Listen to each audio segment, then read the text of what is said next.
નાસીનગર demolition મુદ્દે zonal ચીફે કાઢી છે ઝાટકણી। કાર્યપાલક ઇજનેર સહિત 7 અધિકારીઓની પૂછપરછ કરાઈ। સેન્ટ્રલ ઝોન ચીફ આશિષ નાયકે અધિકારીઓને પૂછ્યું, નાસીનગરમાં કોના કહેવાથી અને કેમ ગયા હતા? ડિમોલિશનની ફાઇલ ઓક્ટોબરથી ચાલે છે તો રેકોર્ડ કેમ મળતો નથી? ફાઇલના રેકોર્ડની સ્પષ્ટતા કરવા પણ ઝોનલ ચીફે તાકીદ કરી છે। ડિમોલિશન કેસમાં આજે 2 અધિકારીઓ સસ્પેન્ડ થાય તેવી પૂરી શક્યતા છે। આ સવાલો પૂછાયા છે, 7 અધિકારીઓની પૂછપરછ કરાઈ છે।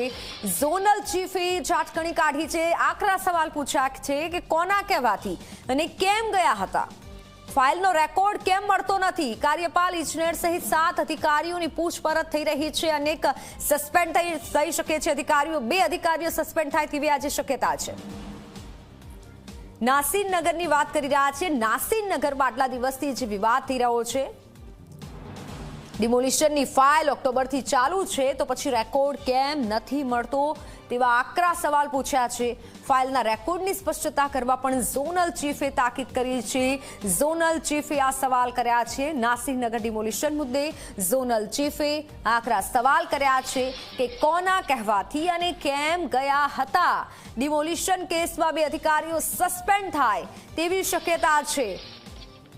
15 દિવસ થવા આવ્યા અને જે આ વિવાદ વધી રહ્યો છે, લોકો રસ્તે રઝળતા થઈ ગયા છે, ત્યારે સુરતથી સંવાદદાતા ચેતન જોડાઈ ચૂક્યા છે। ચેતન, આટલા દિવસથી આપ અહેવાલ બતાવી રહ્યા છો, એક બાદ એક નવી અપડેટ આવી રહી છે અને હવે તો ઝોનલ ચીફે પણ આકરા સવાલ કર્યા છે કે કોના કહેવાથી અને કેમ ગયા હતા? અને સવાલ એ જ થાય છે કે કોના કહેવાથી આ સમગ્ર ષડયંત્ર રચાયું? જી બિલકુલથી નાસીનગર ડિમોલિશન મામલે આજે 16 દિવસ વીતી ગયા હોવા છતાં જે તપાસ કમિટીનો જે રિપોર્ટ આવવો જોઈએ તે હજુ સુધી આવ્યો નહીં। મહત્વની વાત છે કે તપાસ કમિટીમાં 6 અધિકારીઓની નિમણૂક કરવામાં આવી છે, જેમાં ડેપ્યુટી કમિશનરનો પણ અહીં સમાવેશ થાય છે। તમામ જે તપાસ કમિટીના જે અધિકારીઓ છે તેમના દ્વારા જે કાર્યપાલક ઇજનેર, ઝોનલ ચીફ સહિત તમામ જે અધિકારીઓ છે તેમની પૂછપરછ હાથ ધરવામાં આવી છે, જેમાં ખાસ કરીને પૂછવામાં આવ્યું છે કે જ્યારે પણ ડિમોલિશનની કામગીરી કરવામાં આવી ત્યારે જાણ શા માટે કરવામાં આવી નથી? આ ઉપરાંત જો તમે ગયા તો કોના કહેવાથી ત્યાં ગયા હતા? તેવા તમામ જે તીખા જે સવાલ છે તે તેમને કરવામાં આવ્યા છે। હાલ તો જયંત જે છે, જયંત આ ઉપરાંત સુજલ પ્રજાપતિ સહિત તમામ જે અધિકારીઓ છે તેમના જે નિવેદન છે તે નિવેદન નોંધવામાં આવ્યા છે। તપાસ કમિટી દ્વારા એક જે રિપોર્ટ છે તે રિપોર્ટ તૈયાર કરવામાં આવશે અને આ રિપોર્ટ મ્યુનિસિપલ કમિશનરને સુપરત કરવામાં આવશે। ત્યારબાદ આ અધિકારીઓ વિરુદ્ધ કયા પ્રકારના પગલા લેવા તે નક્કી કરવામાં આવશે। પરંતુ એક વાત તો ચોક્કસ, આ સાંજ સુધીમાં જે બંને જે અધિકારી છે, સુજલ અને જયંત, આ બંનેને સસ્પેન્ડ કરે તેવી પૂરેપૂરી શક્યતા જોવા મળી રહી છે। બીજી તરફ જોવા જઈએ તો આ ઘટનાને 16 દિવસ વીતી ગયા હોવા છતાં હજુ સુધી સ્થાનિકો માટે વૈકલ્પિક વ્યવસ્થા નથી કરવામાં આવી રહી। 2 ટંકનું ભોજન મળે તેવી વ્યવસ્થા નથી કરવામાં આવી। ભાજપના કોર્પોરેટર હોય કે ધારાસભ્ય, એક પણ અધિકારી કે નેતા ત્યાં ગયો નથી, ખબર અંતર નથી પૂછ્યા, જેને કારણે સ્થાનિક લોકોમાં રોષ જોવા મળી રહ્યો છે। બિલ્ડરને ખોળે બેસનાર ડીસીપી નકુમ અને પીઆઈ સોનારા પણ જે છે તેમની ભૂમિકા જે છે તે શંકાસ્પદ લાગી રહી છે, કારણ કે ખાસ કરીને સ્થાનિક જે પોલીસ સ્ટેશન છે ચોક બજાર, તેમાં 30 પોલીસ કર્મચારીઓનો સ્ટાફ માંગવામાં આવ્યો હતો, તો શા માટે તેઓ ત્યાં હાજર હતા? સ્થાનિક જે ડીસીપી છે તે ડીસીપી પોતે ત્યાં હાજર ના હતા, પરંતુ એસઓજીના ડીસીપી નકુમ અને પીઆઈ સોનારા પોતાની આખી જે ટીમ છે તે ટીમ સાથે ત્યાં હતા।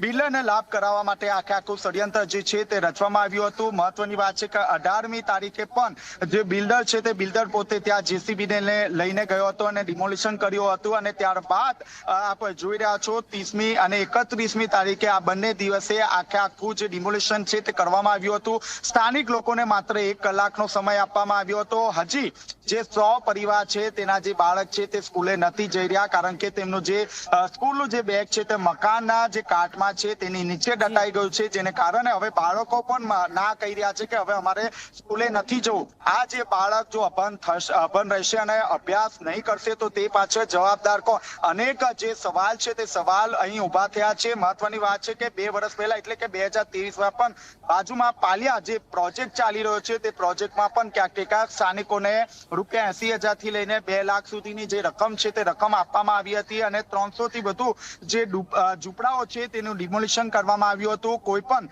વિરોધ કરે તો તાત્કાલિક એસઓજી દ્વારા તેમને ઉચકી લેવામાં આવતા હતા અને તેમના વિરુદ્ધ કાર્યવાહી કરવામાં આવતી હતી। કે ક્યાં ગરીબ લોકો છે જેને કાર્યવાહીથી બચવા માટે તેઓએ પણ જે તે સમયે 80,000 થી લઈને 2 લાખ સુધીની જે રકમ છે તે રકમ સ્વીકારી લીધી હતી, પરંતુ આમાં કેટલાક એવા લોકો છે જેમના વેરા બિલ હતા, વેરા બિલ પર સુરત મહાનગરપાલિકા અને તેમના પોતાના ઘર માલિકનું નામ હતું, તેમ છતાં તેમની પાસેથી આ ઝૂંપડાઓ ખાલી કરાવવામાં આવ્યા હતા। ત્યારે લશ્કરીય જે ફ્લેટ બનના છે તેને લાભ કરાવવા માટે અને ગેટ જે છે તે નાસીનગરની સામે ન રહે તે માટે આખું નાસીનગરનું ડિમોલિશન કરવામાં આવ્યું હતું। હવે જોવાનું એ રહ્યું કે રાજ્ય સરકાર પણ આ સમગ્ર ઘટનામાં કેટલું ગંભીર થાય છે, કારણ કે પીએમઓ દ્વારા તો મ્યુનિસિપલ કમિશનરનું ટેરું હતું, મ્યુનિસિપલ કમિશનર પાસે તમામ જે બાબત છે તેનો ખુલાસો માંગવામાં આવ્યો છે। ત્યારે રાજ્ય સરકાર પોતે કઈ રીતે રસ લે છે, કઈ રીતે અહીં આ સમગ્ર ઘટનામાં કાર્યવાહી કરે છે તેના પર અનેક જે સવાલ છે તે હાલ ઉભા થયા છે।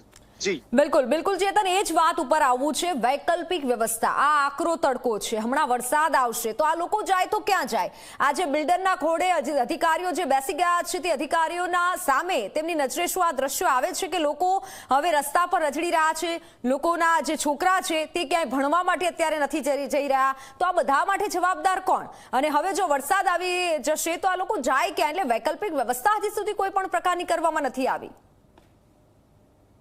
જી, સૌથી મોટી મહત્વની વાત છે કે 15 દિવસમાં સુરત શહેરના મેયર માયા માવાણી 15 દિવસની અંદર 40 જેટલા કાર્યક્રમમાં પોતે હાજરી આપે છે, અને એક હાજરી તો એવી છે કે બૂટ ચંપલ જે શોરૂમ છે તેના ઉદઘાટનમાં ગયા હતા। મહત્વની વાત છે કે સુરત શહેરના પ્રથમ નાગરિક તરીકે તેમની જવાબદારી બનતી હોય છે કે જ્યાં પણ આ રીતે ઘટના હોય છે ત્યાં તેઓ પ્રથમ પહોંચે અને જે લોકો છે તે લોકોના જે પ્રશ્નો છે તેમને વાચા આપે, પરંતુ જાડી ચામડીના જે મેયર માવાણી છે તેઓ પોતે ત્યાં હાજર નથી। મીડિયા દ્વારા તેમને સાથે એક બેઠક પણ કરવામાં આવી હતી, જેમાં મીડિયા પાસે રિવ્યુ પણ લેવામાં આવ્યા હતા કે શું વૈકલ્પિક વ્યવસ્થા કરી શકાય। શુક્રવારના રોજ સુરત શહેરના તમામ જે મીડિયા છે તે મેયરને મળ્યા હતા અને જે અલગ અલગ જે સુઝાવો છે તે તેમને આપ્યા હતા, કારણ કે હાલમાં લગ્નસરાની સિઝન નથી, જેને કારણે ત્યાં જ કોમ્યુનિટી હોલ છે, આ ઉપરાંત જે રેન બસેરા છે તે પણ ત્યાં નજીક જ છે। તો મીડિયા દ્વારા એ વાત પણ જણાવવામાં આવી હતી કે ત્યાં બંને જે સ્થળ ખાલી છે તો લોકોને રહેવા માટે ત્યાં વ્યવસ્થા કરી આપવામાં આવે અને સુરત મહાનગરપાલિકા દ્વારા તેમને જમવાની વ્યવસ્થા કરી આપવામાં આવે, પરંતુ જાડી ચામડીના જે મેયર છે તેમને એ વાતની જાણ છે કે સમગ્ર જે કૌભાંડ છે તેમાં ભાજપના જ નેતાની સંડોવણી છે, જેને કારણે તેઓ પણ દૂતાવાસની ભૂમિકા જે છે તે ભજવી રહ્યા છે। અત્યાર સુધી 3 દિવસ વીતી ગયા હોવા છતાં તેઓ પોતે ત્યાં નથી ગયા। ઝી 24 કલાકની ટીમ ત્યાં પહોંચી હતી। બાળકને આપ જો તો બાળક આકરી ગરમીમાં બેઠું હતું અને તેના શરીર ઉપર જે ગરમી છે તે ગરમી જોવા મળી હતી, આખા શરીર પર જે ગરમીની જે ફૂંસી છે તે જોવા મળી હતી। માતા વલોપાત કરતી હતી, જે એક વૃદ્ધ મહિલા હતી, કેન્સરથી પીડાતી હતી, પતિ નથી, એમની દીકરીના લગ્ન જતા રહ્યા, લગ્ન નથી થયા, એટલે કે અનેક જે લોકો છે તે લોકોની સમસ્યા હતી, પરંતુ ક્યાંક ભાજપના નેતા અને બિલ્ડરને ફાયદો કરાવવા માટે જે કર્મચારી અને અધિકારી જે છે તે હાલ દૂતાવાસની ભૂમિકા છે। સુરતમાં જો વાત કરીએ તો 21 અને 22 તારીખ સુધીમાં જે વરસાદ છે તે વરસાદ આવી શકે છે, તો આ વરસાદ આવશે ત્યારે આ લોકોની વૈકલ્પિક વ્યવસ્થા હજુ સુધી ઊભી નથી કરાઈ, તો વરસાદ જ્યારે પડશે ત્યારે આ લોકો ક્યાં જશે? હાલમાં તો તેઓ રાત્રિના સમયે પોતાના સગા સંબંધીને ત્યાં રોકાય છે, દિવસે ત્યાં બેસી રહે છે, પરંતુ જો વરસાદ પડશે તો દિવસે પણ ત્યાં ક્યાં બેસે? જે અધિકારીઓ છે તે અધિકારીઓ એટલા જાડી ચામડીના છે કે તેઓ પૈસાના ચોરે તેઓ પણ દૂતાવાસની ભૂમિકામાં તેમનો પણ સમાવેશ થયો છે। ડીસીપી નકુમ હોય કે પીઆઈ સોનારા, આ તમામ લોકોને ઉપરવાળો પરચો આપશે, કારણ કે સમગ્ર મામલે બિલ્ડરના ખોળે બેસી ગયા છે અને 7 કરોડનો વ્યવહાર થયો હોવાનો આક્ષેપ કરવામાં આવ્યો છે।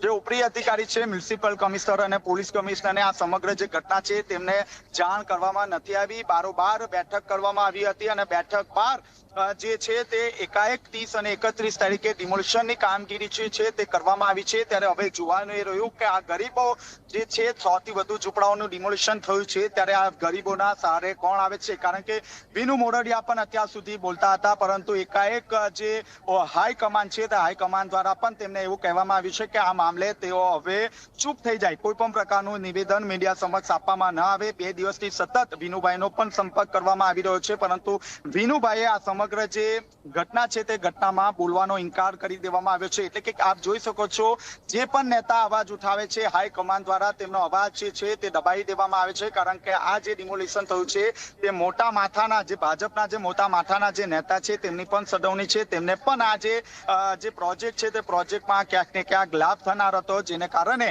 આખું જે ષડયંત્ર છે તે રચવામાં આવ્યું હતું. સૌ પ્રથમ તો સપ્તાહ પહેલા બેઠક થાય છે અને એકાએક એસઓજી ના ગ્રુપમાં એક આગલા દિવસે એક મેસેજ વાયરલ કરવામાં આવે છે કે નાસીનગરમાં ડિમોલિશન તમામ સ્ટાફ હાજર રહે. જો એસઓજી ને ત્યાં બોલાવવામાં આવ્યું હોય તો ક્રાઇમ બ્રાન્ચને શા માટે ત્યાં બોલાવવામાં નહીં આવ્યું? સ્થાનિક જે ડીસીપી છે તે શા માટે હાજર ના હતા? આવા અનેક જે પ્રશ્નો છે તે એસઓજી સામે અહીં ઉભા થયા છે કે એસઓજી જે છે તે બિલ્ડરના ખોળે બેસી ગયા છે, જેને કારણે જે બિલ્ડરનો લાભ કરવા માટે જે તે વ્યક્તિનો જે ભોગ છે તે લેવાયો છે. બિલકુલ ચેતન, આભાર માહિતી બદલ. ભોગ લેવાયો છે અને સત્તા પક્ષના નેતાઓ જે ચૂંટણીમાં ભલે જીતી જતા હોય પણ તમારી નાલેશી ભરી આ હાર છે, કારણ કે લોકો રસ્તા પર રહેવા મજબૂર બન્યા છે. ઉનાળાનો આ સમય છે, વરસાદ ટાણે છે અને ત્યારે લોકો અને બાળકો અત્યારે આ રીતે આ મુસીબતમાં રહેવા મજબૂર બન્યા છે. નથી કોઈ વૈકલ્પિક વ્યવસ્થા કરવામાં આવી, નથી હજી સુધી કોઈ નક્કર પગલાં લેવાયા. એ અધિકારીઓ કે જે લોકોના જ પૈસાથી તેમનો પગાર થતો હોય છે પણ એ જ લોકોના પૈસા ખાય અને આજે કારસ્તાન કર્યું છે.